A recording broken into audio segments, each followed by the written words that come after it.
Seigneur, tu t'approches de ceux qui s'approchent de toi.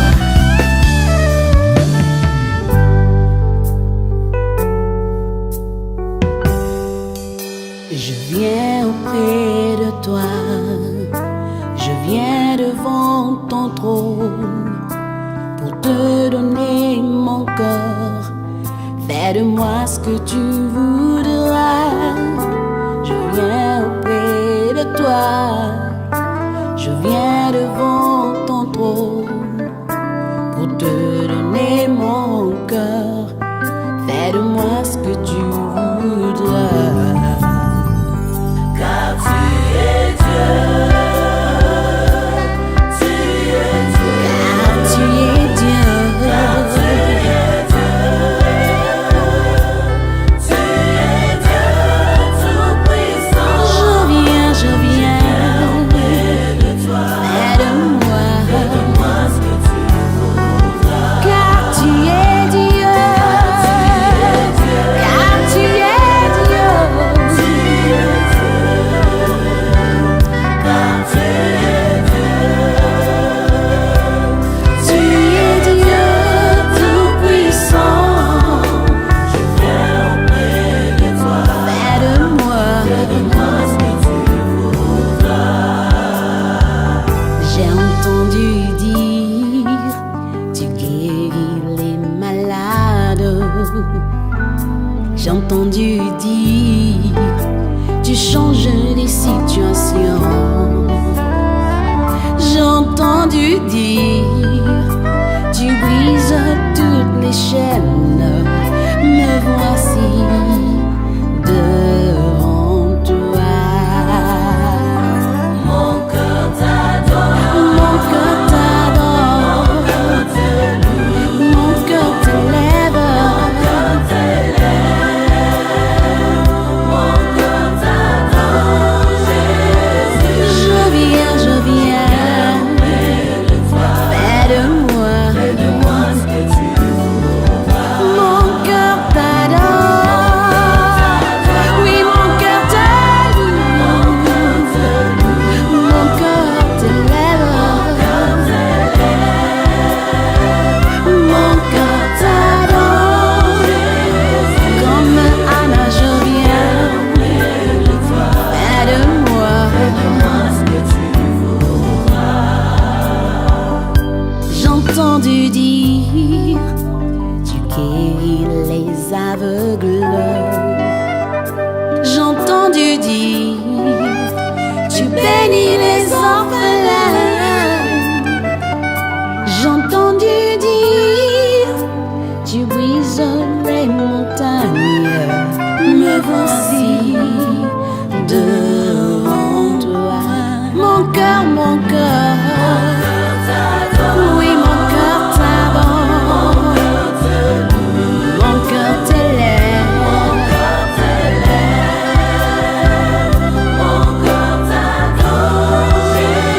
Comme Bartimée, je viens, je me prosterne devant toi. Mon cœur t'adore, oui mon cœur te loue, mon cœur t'élève.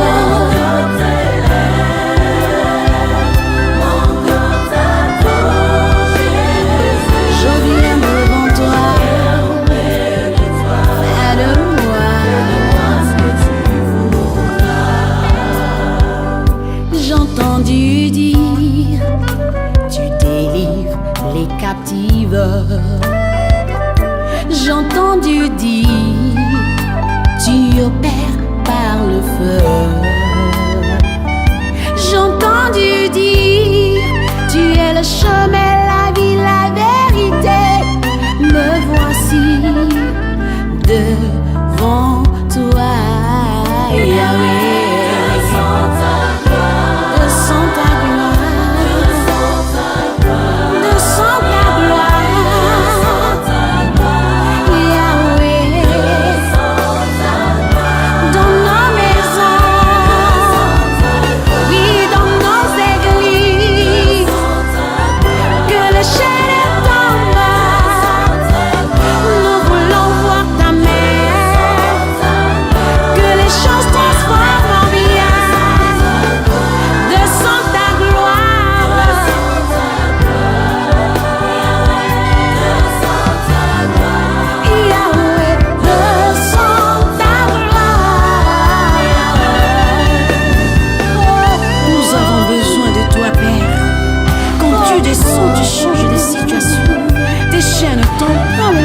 T'es sourd d'entendre, t'es muet par. Béni soit le nom de Jésus. Viens opérer, Jésus. Viens changer les situations. Nous avons besoin de toi.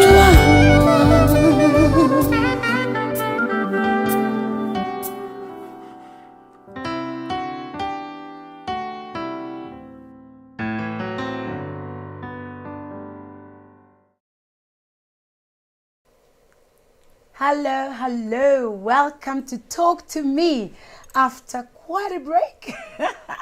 It's a woman of God, Bijoux Ramires, and you're watching Talk to Me. It is our show where we bring on real people with real issues, going through real life experiences. In the words of Kofi Annan, as I always say, knowledge is power.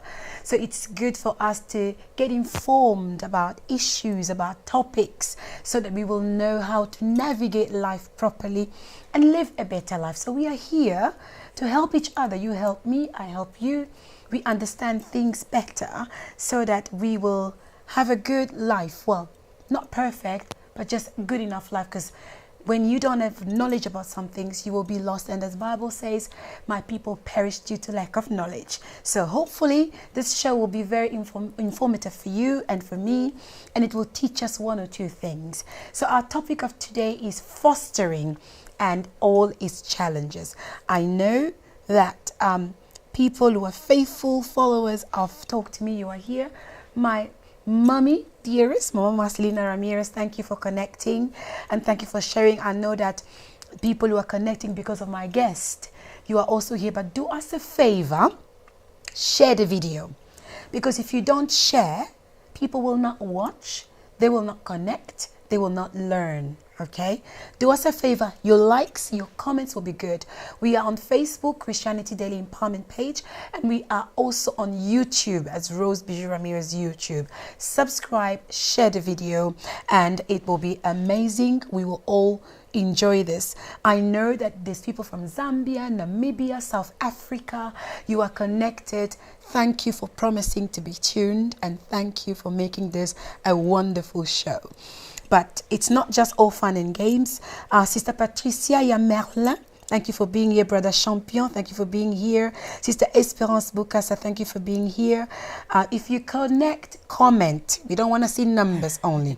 Okay, let's go into our topic of today.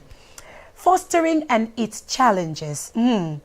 Now, in the African community, fostering is seen as a taboo, is seen as something quite negative, because you are looking after people that aren't your children. And most of the times the people that go into fostering are children who've been taken away by social services from their parents. It's usually unfortunate circumstances that make children to go into foster care. So it's in people's minds as though this is a taboo, it's a terrible thing.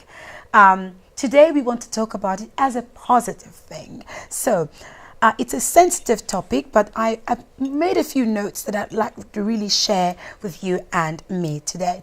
Fostering is an incredibly rewarding, yes, I want to say rewarding and life-changing experience for both the person who's a foster parent and the person who has been taken into care.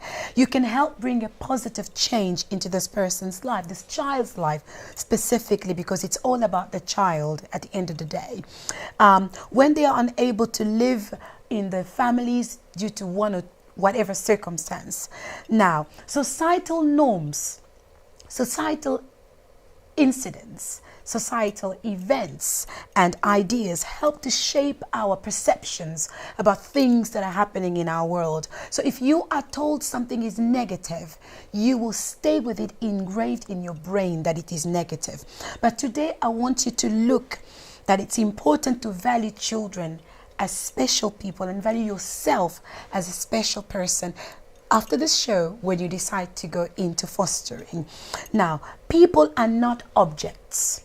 People, human beings, children, they are not objects with enduring characteristics, but they are active perceivers, consumers, and contractors of things that are happening in and around them rooted in societal, cultural contexts. That sounded a whole lot of wordy. But in short, I want you to know what happens around you shapes how you feel.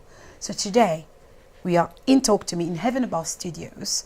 We will talk about things that will help shape your mind. At the end of this show, I hope you will decide to either foster someone or talk to someone who can foster. So without further ado, I've talked a lot already.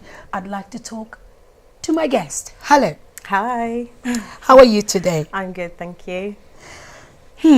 Welcome to Talk to Me. Thank you. Please talk to me. Yes, I'm here to talk to you. Good. Can you just tell the audience that are connected with us what your name is and what it is you do for a living? Yes, my name's PATRICIA WITELE. I am a social worker. You're a social worker. I'm a social worker. Okay, thank you. So Patricia is a social worker. We are in London. We are in the UK precisely. Maman Koyi, thank you for connecting. Sister Gracia Kaseka, thank you for connecting. Brother Pinochet, all the way from Belgium, thank you for connecting. Please tell your friends, connect. So, Sister Patricia, we're talking about fostering here today. Yeah. Can you tell me why children are fostered? In your own words. Yes, children are fostered for various reasons, obviously, because I think the main point is that the local authority or the social worker feels that the parents are not able to meet the children's needs or look after the children, hence why they need to go somewhere. It could be on a short-term or long-term basis, but it's just felt that the parents are not able to meet the children's needs. So there could be reasons for, I don't know, sexual abuse, emotional abuse, physical abuse, so many things that's not really going right within the household. So yeah. Okay. Wow. Pour ceux qui ne comprennent pas l'anglais, vraiment désolé, l'émission ce soir sera complètement en anglais. Dans les jours à venir, peut-être on va faire l'émission en français, mais aujourd'hui c'est en anglais seulement. Bonsoir à vous, Maman Provost. Partagez s'il vous plaît. Bonsoir, mon frère Jérémy Ndongala. Vraiment, je vous en prie d'être connectés. Partagez massivement, surtout pour les anglophones. Nous parlons de topic de la famille d'accueil. Les enfants qui sont mis dans les familles d'accueil et pourquoi cela se fait ici en Europe. Alors, connectez-vous massivement et partagez. Okay, so you've said children are put because of there's a need. Yes. Okay. Now, why is it that children in the African communities, or let's say that people from African communities, are so afraid of fostering? Well, I'm not quite sure how to answer that. I think, like you said before, it's about sort of that taboo, and I guess it's confidence perhaps, or maybe fear of not doing something right or by the books, because it is a big responsibility to foster a child, because there's a lot of regulations behind it, there's a lot of expectation, you go through a long process of assessment, so it's not I want to be a foster carer and then here's a child. So yeah. Is it probably the assessment part that makes people frightened, that I have to go through so many channels, many paperwork, and people don't feel confident enough that they would qualify to become a foster parent? Yeah, certainly. I think it's, like I said, it's a very intrusive process. I mean, I do some assess foster carers as well.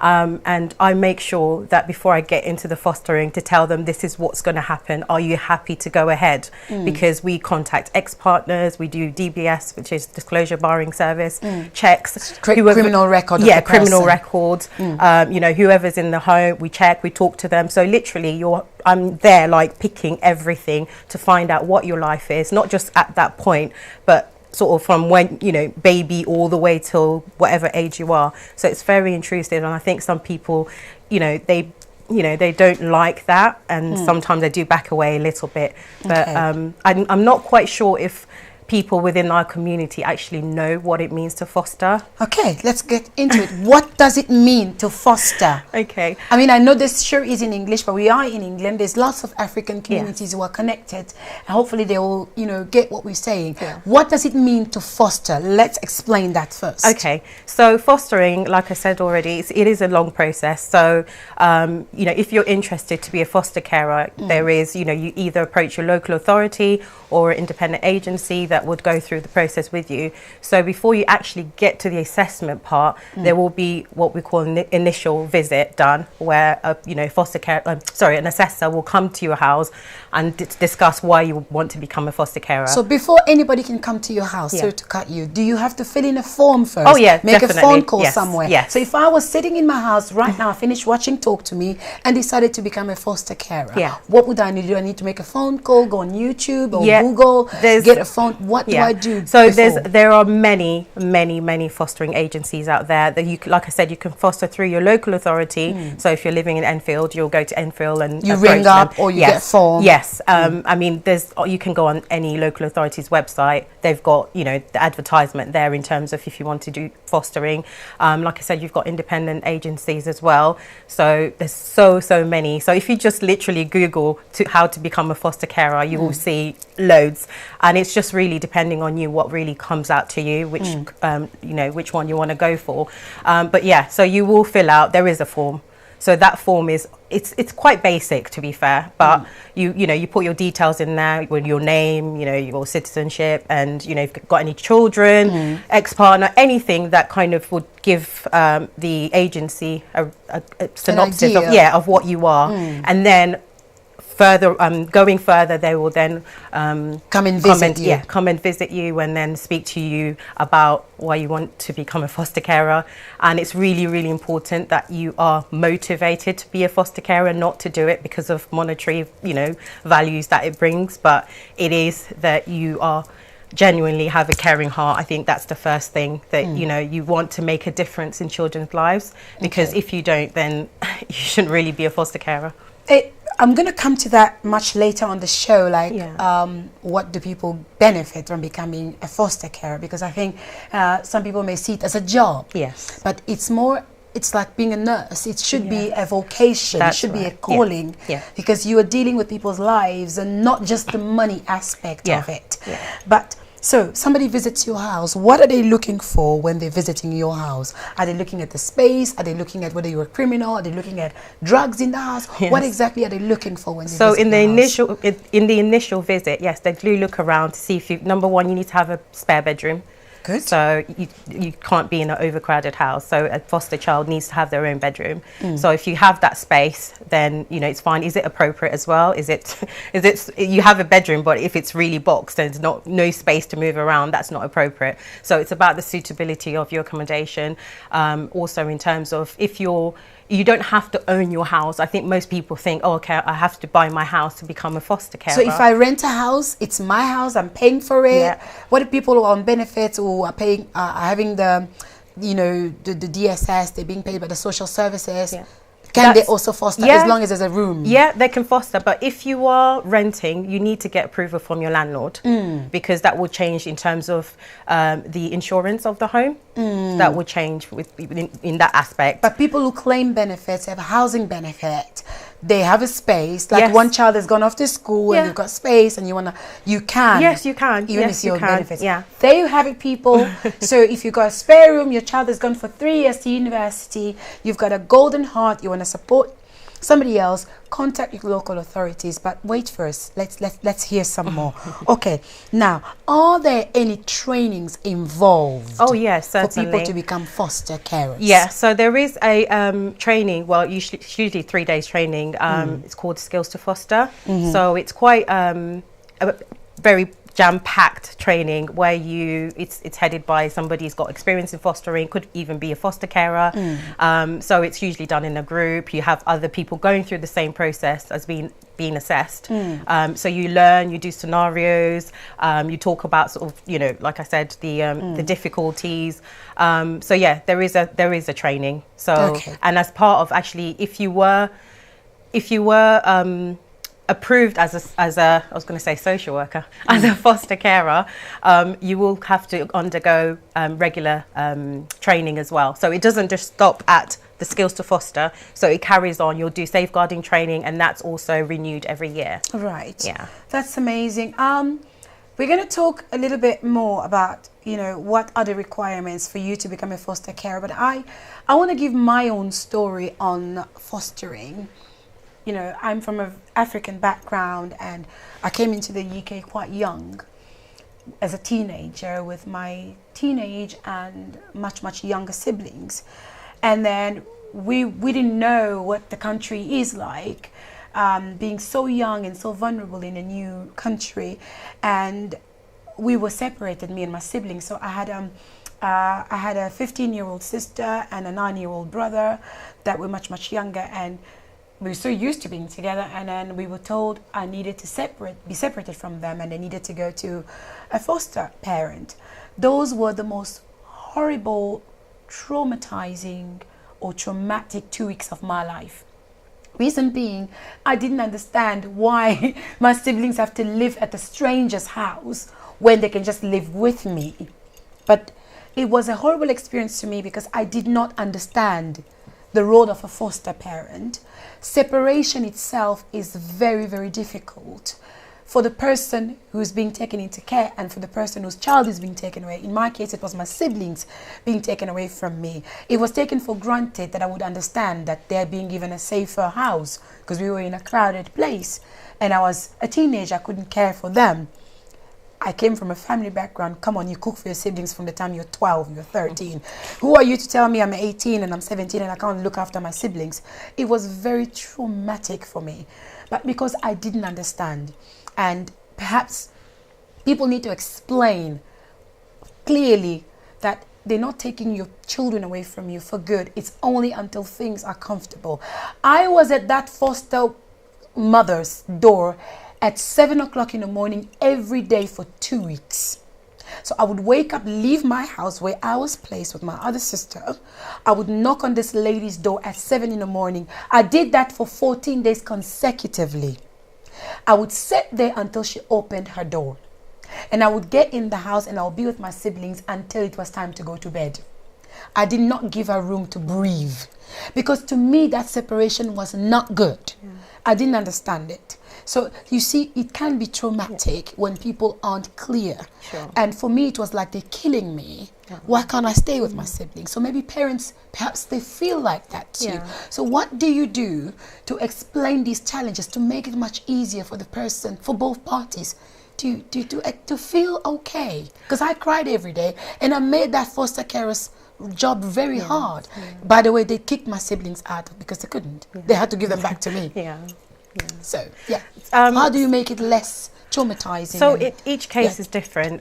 So in terms of when you're talking about in your case, it seems like it was only short term. So there's different types of fostering. So you've got long-term fostering, which are for children that would stay with the foster carer until they're an adult, and then you've got short-term, which could be 2-3 weeks or whatever until things are it was kind meant of to be for place. longer. I made it so difficult. Okay, you made it short. I didn't understand. I made it difficult for them. So obviously, when as social workers, if you are taking children into care, depending on what age they are and their ability to understand what's going on, you do explain to them, we're only you're only going for this period of time. It's just to help mom and dad get things in place and feel better. And you do the same as well with the parents, because the parents should be aware of what's happening. Are they though? Well, do they not make it difficult for the foster parents? Do the parents not get upset? Well, it depends. Some parents have what we call insight, so they recognize they do need help. So say, for example, if you've got a parent who's misuses substances like drugs and alcohol, they get to that point where they're like, well, I actually need some help. Maybe the children need to go. So in that sense, they wouldn't really bother because they know that they've got things to kind of fix up before the children can come home. But I think what I'm trying to say is that there is, for parents, you should know, because at the end of the day, you go to court. So the child is not taken from you and then placed in foster care. So there is a build-up of assessments that are done for parents, and then it gets to that point where it's not actually safe, and the parents are told why. So it's not a kind of, okay, let's bring them and put them into foster care. There is a process. You go to court, and then within court as well, the judge will say, yes, I agree with the local authorities' decision for the children to be placed in care. I'm just going to read some comments and then we're going to watch video. Sure. And thank you for all of you who shared, who promised to share, and you have. Thank you so much. Mama Marcelina Ramires, God bless you. Pastor Deborah Seke, God bless you. There's a comment here from Jean Schneider. Prayers for the parents. I was in foster care. I was told when I turned 18 to go to work for 20 years, retire, then go to look for my parents. And so he's just giving his own experience. Yeah, we pray for all the parents who are fostering. Thank you so much, Sister Alicia, for connecting today. There is a message from Adriana.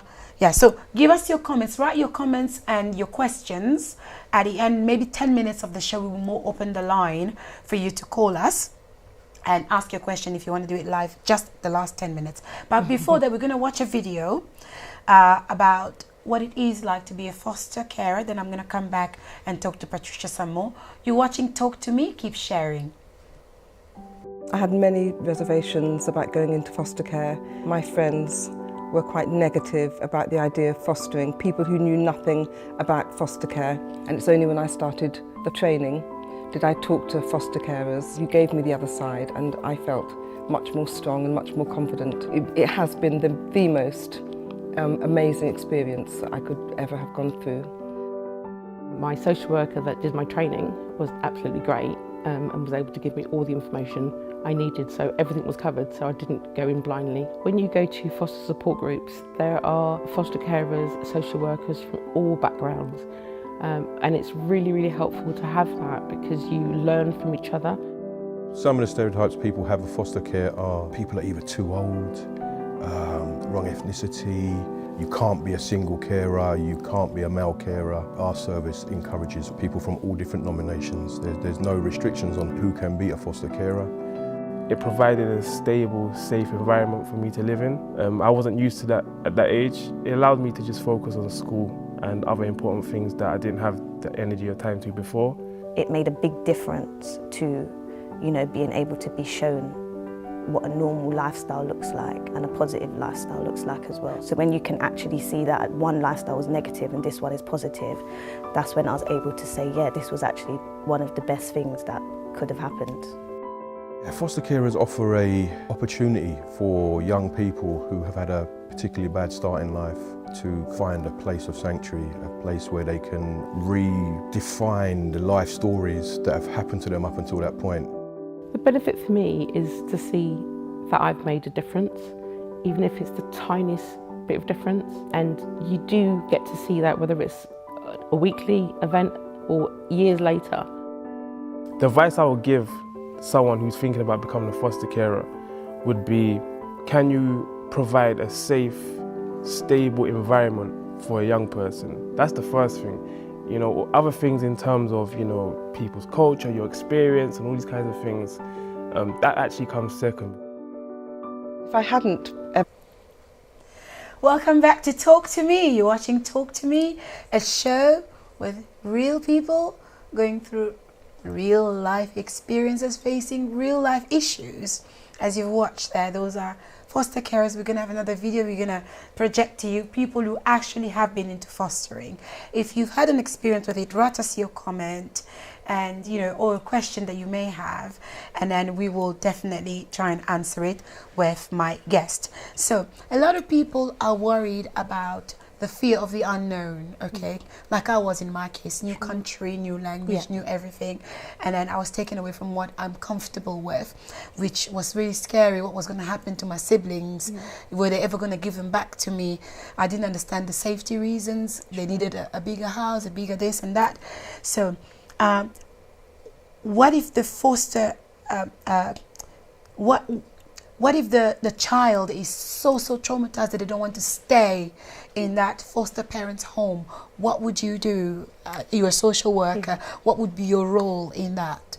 If the child is really, really traumatized, I think obviously there needs to be a different kind of plan in terms of can try a different social foster carer, or we can look for a family member that can care for them. Okay. Usually when children end up in foster care mainly because there's no family member to look after them. So the local authority tends They look to for go family to members first. Yes, Wow, that's that's right. wonderful. So it's family first because that's where the children are sort of, identity and all of that. They know the people. So we do tend to look at family, who's there to look after this child, and they also have to go through an assessment. So it's not just, oh, that's my auntie, you go and bring them there, but you have to obviously look at what part of what role does the auntie play in that child's life, if that child's happy to go there. So there are sort of other options you can look at, but sometimes they could be in foster care and then somebody else within the family crops up and says, oh, I can look after her or whatever, and again you go through the same process in terms of assessing them. Okay, is the placement of a child in foster care based on race, culture, color, cultural background? Like, I'm from the Angolan, Congolese community background.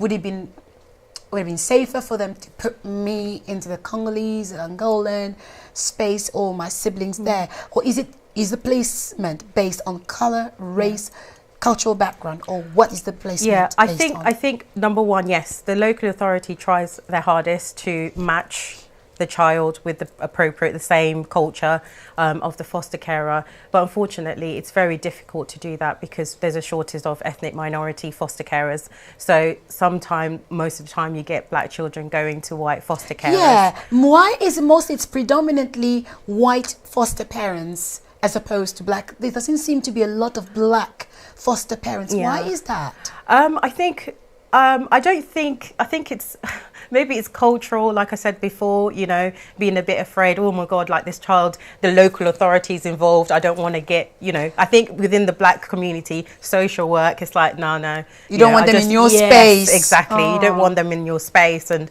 obviously, again, you would be kind of like watched, if you can say. Because you would be scrutinized. Scrutinized, exactly. So I think it's that. And I think maybe as well, some of us have a misconception, like you're saying, about what fostering is. Yes. Because if you think about it, most, I'm saying like back home, you grow up, or you can go and live with your aunt, or I don't know, a family member. The word fostering doesn't exist because there's people interlinked to support around. Yeah.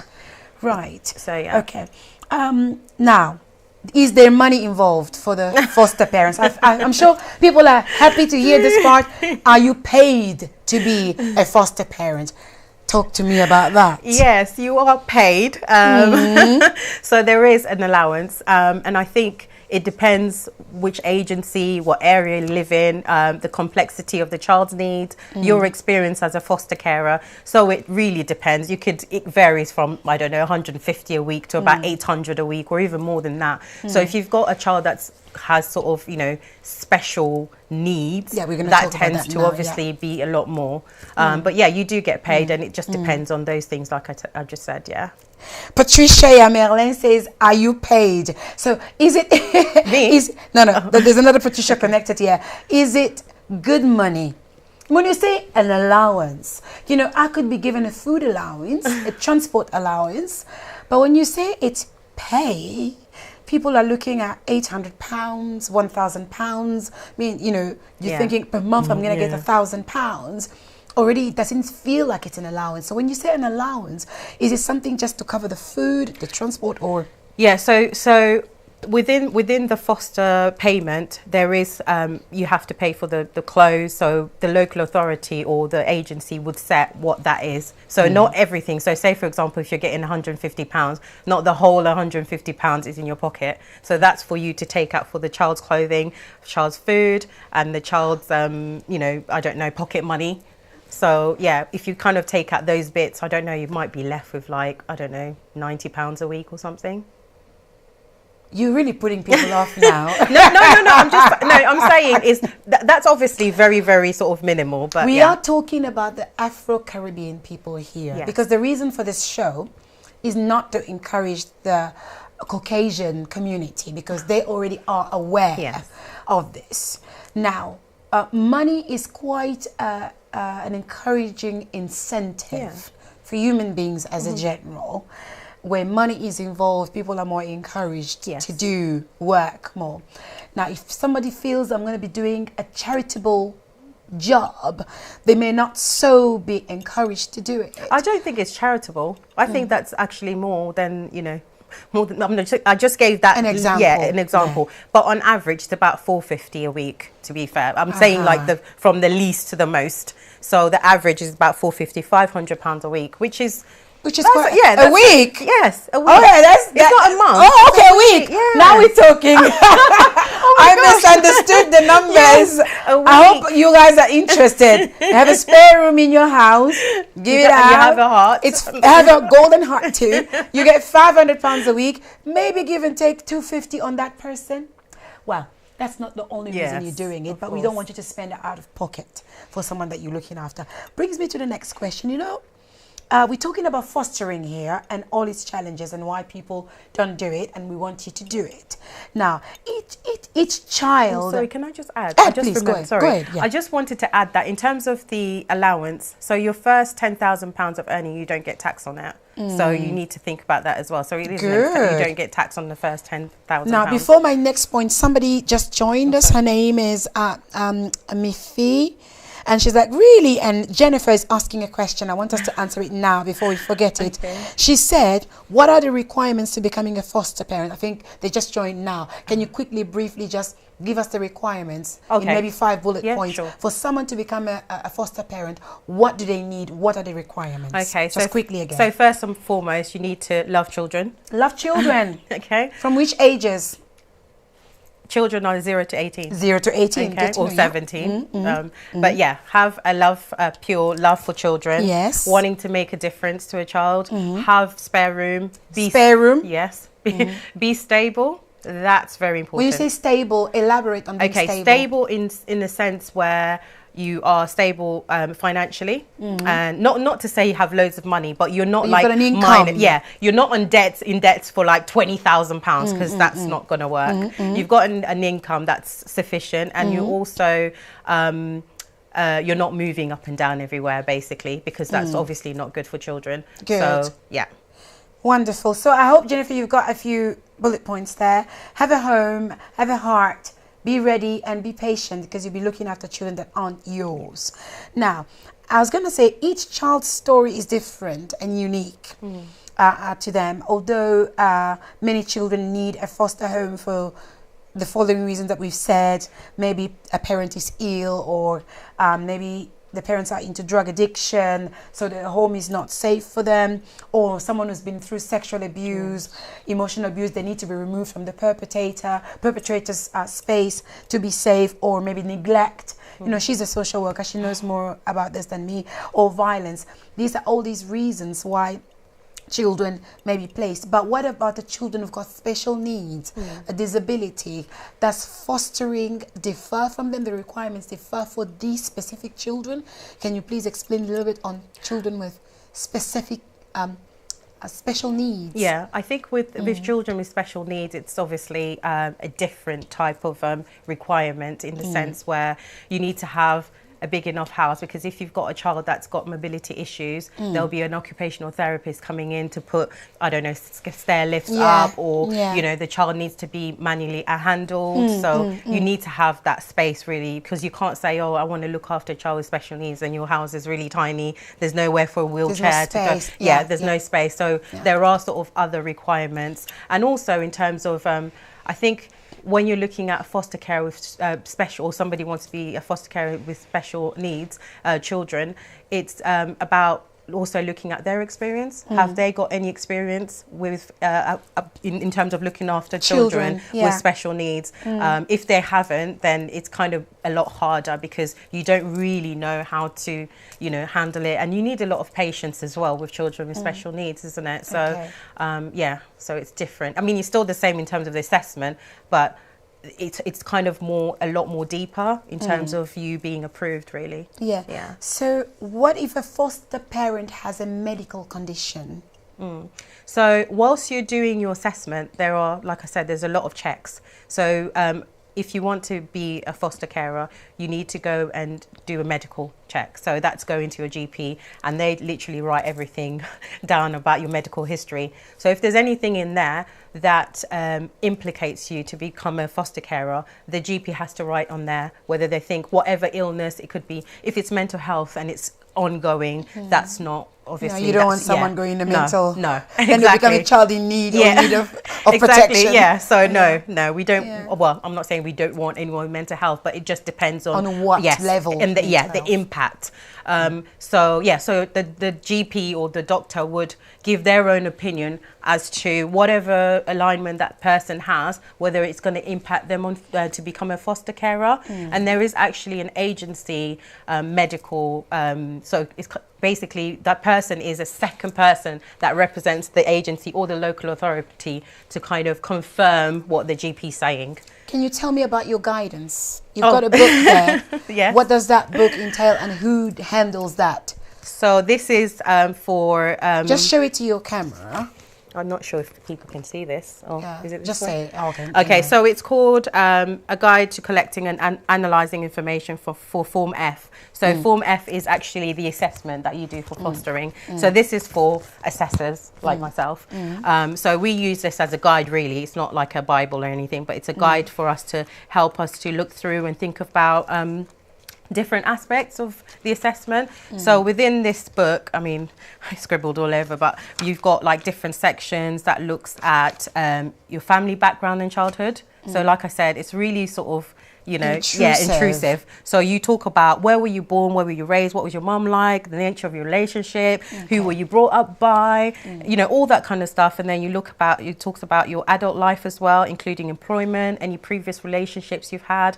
So like I said before, if you've had a previous relationship, we would get a reference from your ex-partners. What if they were abusive? Well, does that then stop you becoming a foster No, parent? if they're abusive, then you can talk about what happened, obviously give your own version, and at the end of the day it's about what you've learned from that relationship. So if you've had abusive relation one after another, then it's then kind of questions in terms of, you know, how did you get to that, and what's your relation, if you were in a relationship at that point, what's your relationship with that partner. There has been a few cases of child abuse. You know, we've known the past history of Victoria Klimbier, Baby P. I mean, you know, Victoria Klimbier's story, she was with her foster parent, was her relative, her aunt. Baby P was her own parent. So how much more scary than for someone to be placed in a completely stranger's environment. So you do quite a lot of criminal checks and safety checks to make sure that during that time the child will be placed in foster care, they're not going to be abused. Yeah, so like I said, it's a long process. So you look at everything. You talk at to household members, you talk to children, whether they're living there or adult children. You talk to employees. Employers, you get a reference from their employers, you get family reference, you get friend reference, you get, you do a home assessment, you do pets assessment. So if they've got a cat or a dog, you see how safe it is to bring a child to their house. And, you know, so it's long. It takes about 6 months. Thank you. So the Congolese community, so I'm from a Congolese and Angolan community. So I can only talk about the experience I have. They're afraid to get their children to be fostered by people from the Congolese community because you'd think that would be something good. They don't want the kids, from experience of the people I know, they don't want their kids to be fostered by the Caucasian people because it's a different culture. But they're also afraid for their children to be fostered by the Congolese Angolan community because we know each other, they'll know my business. So which is it safe for the child?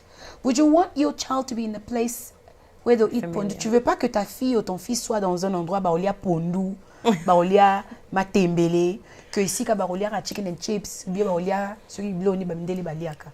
Wouldn't you think that would be something that would be good? So why do the Congolese people, in your experience, feel that they don't want their kids to be fostered by Congolese people? I think that's, I think it's more pride, really. Pride. And they're not Let's talk about that pride. Thank you. Yeah, and they're not really thinking about what's best for the child. That's how I see it, really, because at the end of the day, like you're saying, you know, better to be within the same sort of, you know, environment, you know, the food and you know everything. Anyone would, really. So I think that it's, like you said, you know, they don't want people to know that their child is with a foster child, because we all know each other. But at the end of the day, if you're a foster carer, it's supposed to be confidential anyway. So you're not supposed to be saying, oh, I've got my mum Beatrice's daughter here or whatever. It's supposed to be confidential. So we don't expect you to be telling the community that you're fostering such and such whoever's child. Thank you. So I think it's just that pride and that fear as well, that other people will know and find out. So, Okay, so we're going to go on a short break. We'll just show you a little video about people who've actually been in foster care, just for a minute or two, and then we'll be back. You're watching Talk to Me. Remember, we are here to teach each other, because we are supposed to be in the community where we uplift each other, we support each other. I know we predominantly are into this society where we want to break each other, but really we shouldn't. I'm of the point of view where we should really support each other. So if you know something that can be productive in the community, that can support someone so they can be better, they will know better, then why not do it? So this is what this show is about. So stay connected. You're watching Talk to Me. Keep sharing. I'm Andy. I've been a foster care for 3.5 years. Teenagers close down really, really quickly. It's getting to understand them and open up and making them feel wanted. There's all sorts going through their minds. You know, they're at an age where, for one, their hormones could be kicking racing. They've come from backgrounds where there's been a lot of neglect and they've been let down that many times that they don't trust nobody. My name is Connor. A good foster parent is kind, helpful, loving. My name's Vivian. I've been doing it for about 3.5 years. Hi, I'm Caitlin, I'm 17. Being in care, it's a different story for everyone.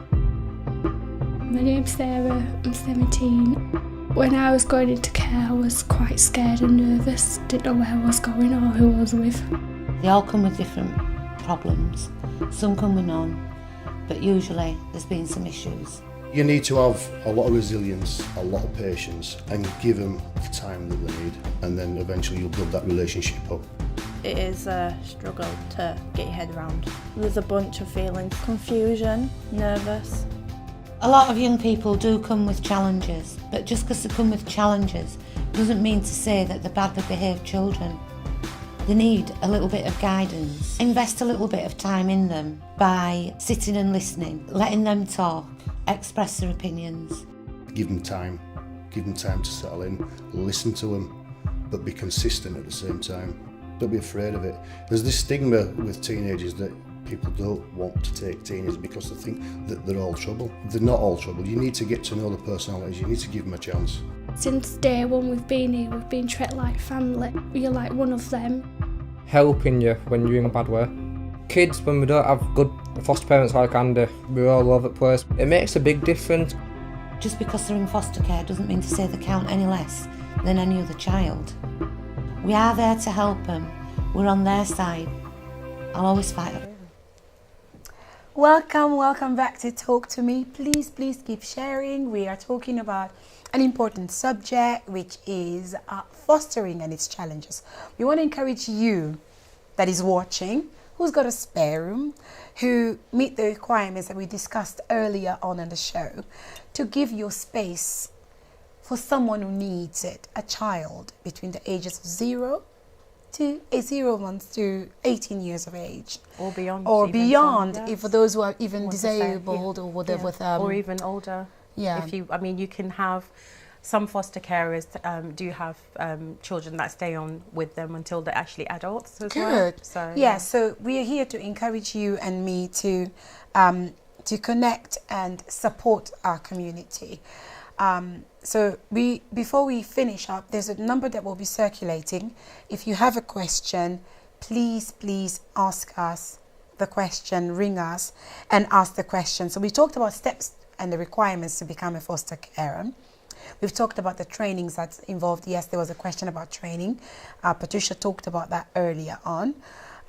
Why people go into care, foster care, what placements are like. But now I want to talk about the challenges on the foster carer, welcoming someone that isn't your child. What are the challenges that you've faced? The foster parents have told you about the kids that they bring in. What trouble do they bring to them that are quite challenging to them? Yeah, I think challenges vary. It's not, I think most people think, oh, I don't want teenagers, or I don't want, you know, obviously you get to choose in a way who comes into your own home, let's say which age you prefer. I think there is that perception that teenagers, oh, it's too much work, but it just really depends on each child. So the challenges could be that you've got a child that's gone through so much trauma that it's displaying on their behavior. They could break your house. So challenges are behavior. Yeah, behavior, violence. It could be you could have a child that's goes missing quite often, so leaving the home and you don't know where they are for days. Yes. And it could even be challenges for foster carers in terms of the parents can be challenging for the foster carer. Tell me. So for example, the parents, the biological parents, yes, like I did with my foster carer. Yes, I was at her doorstep at 7 o'clock in the morning every day. My sister's watching; she knows this. I was horrible because I didn't understand it. Yes, yeah, exactly. So it could be challenges coming from the parents, or let's just say the parents kind of influencing the child to misbehave so that then they can move or say I want to go home. So there's quite a lot to kind of deal with as a foster carer. So it could be external family members, it doesn't even have to be a parent, but so there's a lot that foster carers actually deal with. And it could also be a challenge in the sense of the requirements in terms of meetings and stuff. So if you're working full time and you want to be a foster carer, you need to reconsider. You need time. Yes, you need time. So challenges are time. Yes. Or the child could be violent, could have behavioral problems. It's also because maybe of the change of the environment. Yes. That could cause them to become violent because they don't like being there. Yeah. Or some children actually tend to know that if I behave in a certain way, I get to move. So they're just kind of like used to that. And they could even make another challenge, sorry, I forgot to mention, was a child can make an allegation against you as a foster carer or anyone within your household. And when that happens, obviously it's quite disheartening, because if you're a foster carer and you're doing everything for the child, but then they make a false allegation or whatever allegation, then as a foster carer you can get quite disheartened by that. Okay, right, we had a few questions. I'm going to just read some questions from Didi Makwa. She says, I'm an Angolan and a single foster carer since last year, May. We definitely need more Afro-Caribbean carers. Thank you, Didi. This is what we want to know. We definitely need more Afro-Caribbean carers. Please sign up if you love caring for children. Sign up. She says you've given training opportunity to network as well. So there you have the comment from Didi. She's encouraging you, and you do get to meet other people. It's something important. Maman Jeanne Bilonda says it's a really good show. Thank you. Yes, Sister Patty sharing a lot. Pastor David Efole Firefogo, thank you so much for connecting. We're almost finished with our show. Thank you for connecting so massively in the beginning. I see that you're getting tired with it being an hour. But I have just a few more questions, like we've watched just now on the video. What sort of advice do you want to give to someone who really has watched the show and, like yourself, you're an assessor? What would you give them as advice to take home now if they want to become an assessor, if they want to become a foster carer? I think what advice I would say is you need to be ready, okay? Not just say, okay, I want to do it. Really be ready, yourself, your household. So if you've got other people, it's not just about you saying, I want to become a foster carer. If you have children, you need to have that discussion with them. How do you feel about me wanting to be a foster carer? You need to be realistic as well, because it is challenging. You will have lots of meetings with social workers. You might need to give some kind of, statement to court or whatever. So you need to really you need to really think deep, because like I said, it is a long process. It is rewarding. It is definitely rewarding. I mean, Didi, obviously, she's been doing it for a year. Well done. But well done. Yes, she's doing a great job. And it's you just, I mean, if anyone's got any questions, they can obviously come and ask me. I'm, you know, I'm free or able to give any advice. And your website, they can contact you on your website, you said? You've got a website? Yeah, I've got a website. My number's on you there, email address. So how people can be in touch with you. If you've got any question about the process, you're thinking about it, please reach out. And yeah, I'll do my best to obviously give the knowledge that I have to you, really. And, you know, like I said, I do know a few foster carers that if you want to speak to them, then that's fine. I've just pinned your website as well, and I think Brother Jean-Michel has put it on there as well. That's right. It's really important that people connect. I just want to quickly say this in French, for I see a lot of French people are connected. Just to summarize quickly before I give you a last question. But Jean-Michel, can we have a number? Just maybe 2 or 3 people could ask us a question, I don't know. Put the number up, but I want to say this in French. Sorry, the English speakers. Je voulais dire à quelqu'un qui est connecté ce soir qu'on a parlé de la famille d'accueil. Comment devenir quelqu'un qui peut devenir une personne d'accueil pour les jeunes gens, des enfants de 0 âge jusqu'à 18 ans, même au-delà de 18 ans, et même les enfants qui ont des désabilités.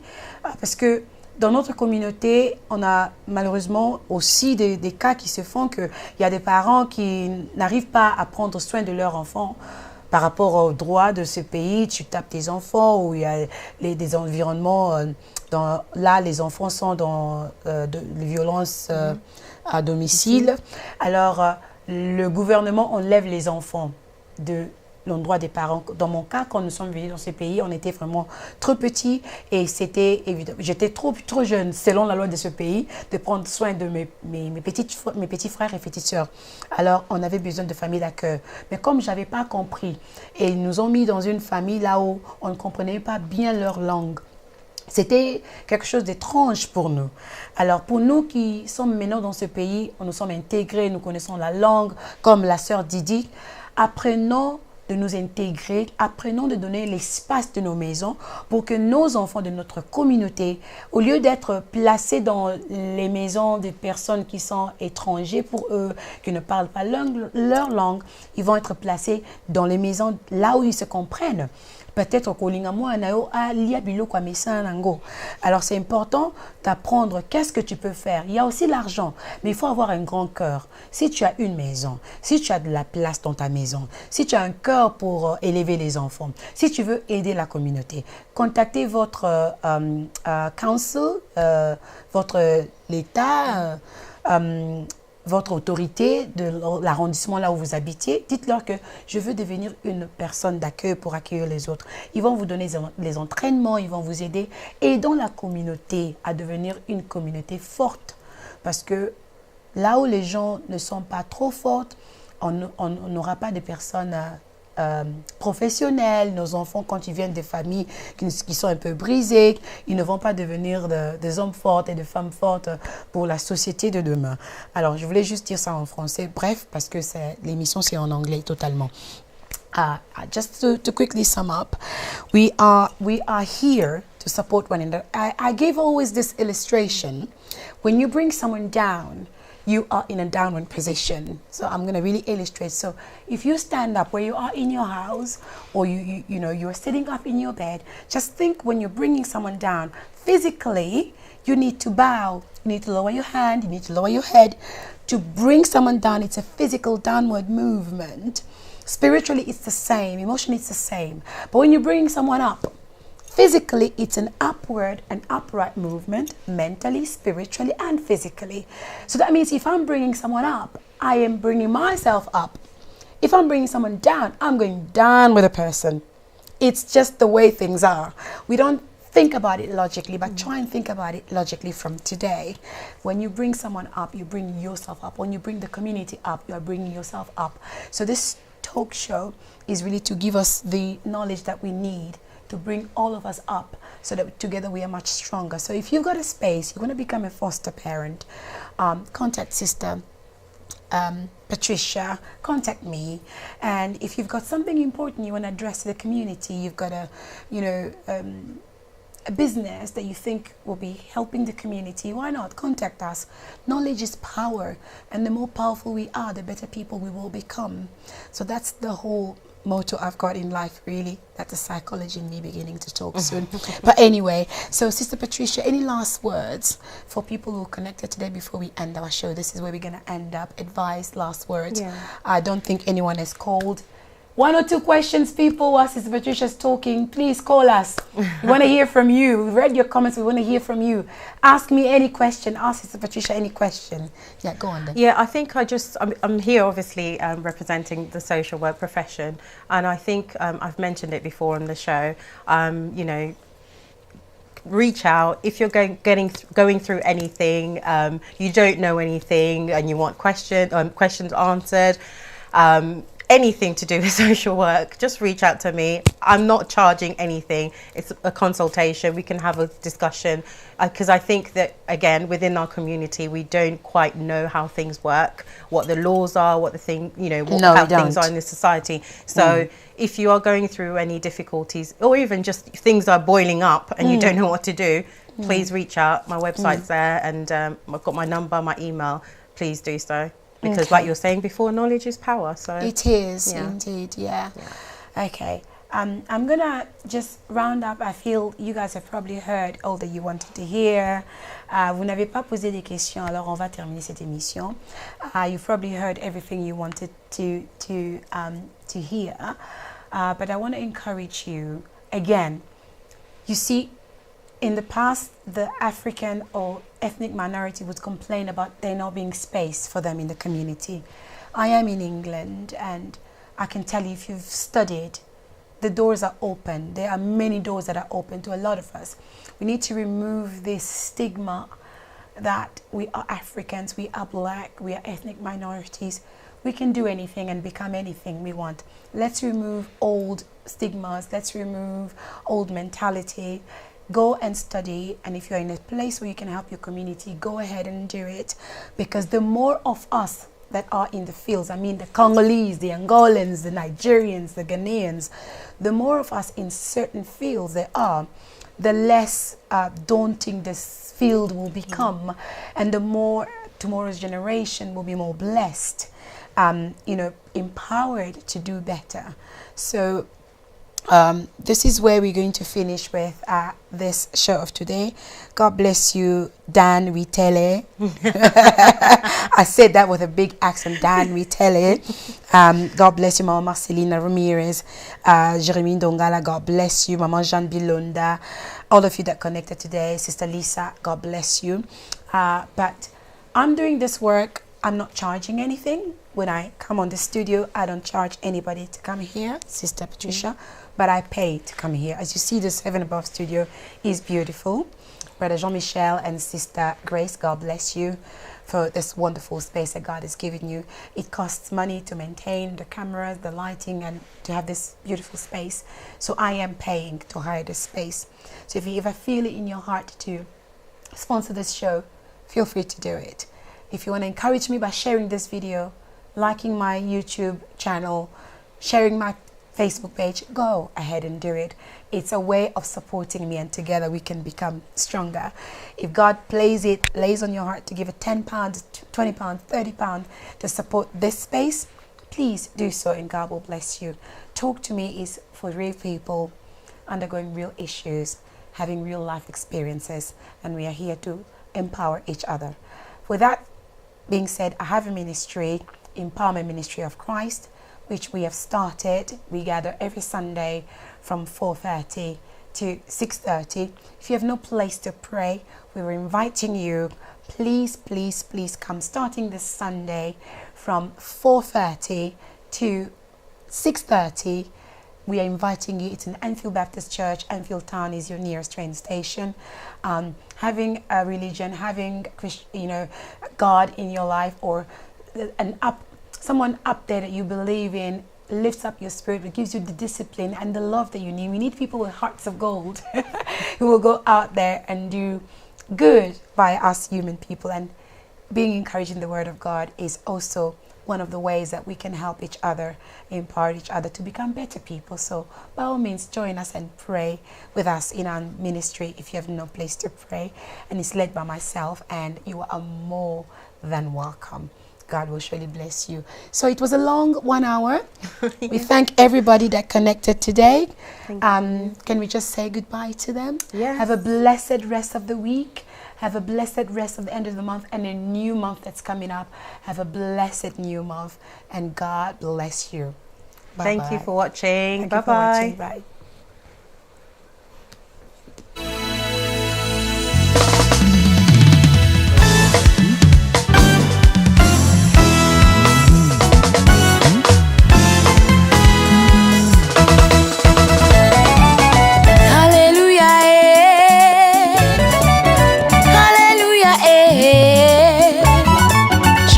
Hallelujah, hallelujah, hallelujah, Hosanna.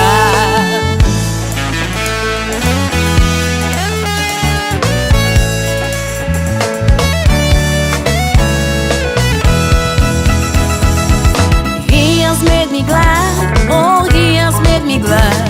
I will rejoice, for he has made me glad. He has made me glad, oh, he has made me glad. I will rejoice, for he has made me glad. When all my world seemed oh so dark, he turned my darkness into light. When mountains stood in my way, he turned them into a plain. He made the crooked places smooth, he has made me glad. When going through the wilderness, he made a way for me. He told me he will never leave me, he held me by the hand. He turned my sorrows into praises, he has made me glad.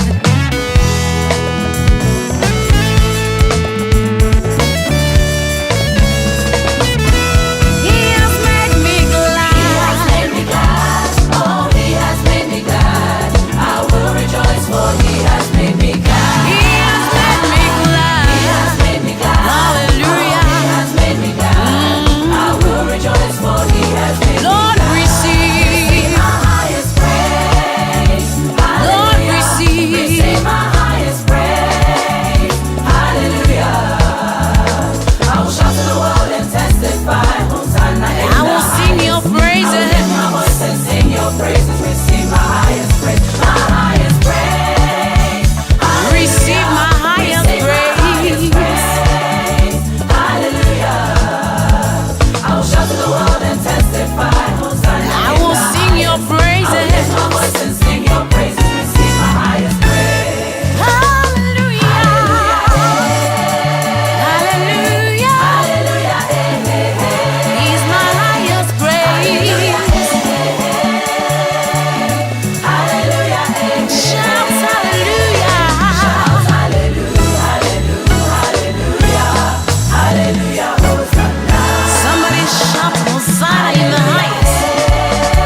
Going up, from glory to glory, going up, going up. Nakoyemba lelo pona kosepelisa yawe. Nakoyemba yemba lelo pona kosepelisa yawe. Yemna maboko, hallelujah, hallelujah, hallelujah, hallelujah, hallelujah, hallelujah. Yemna bamunda, hallelujah, hallelujah, hallelujah. He uses things that are useless to make them useful. If the world says you are powerless, in Jesus you are powerful. He took me from zero to make me a hero. What my mother could not do, yeah, what my father could not do, what the doctors could not do, yeah, what the world could not do. My Jesus gives me joy. De la boue il m'a tiré pour me donner la forme. De jeter il m'a aidé, Jésus mérite ma louange. Ce que l'homme ne peut pas faire, ce que ton père ne peut pas faire,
O'Neal, Betela Yesu na Yolindan, Bruce J.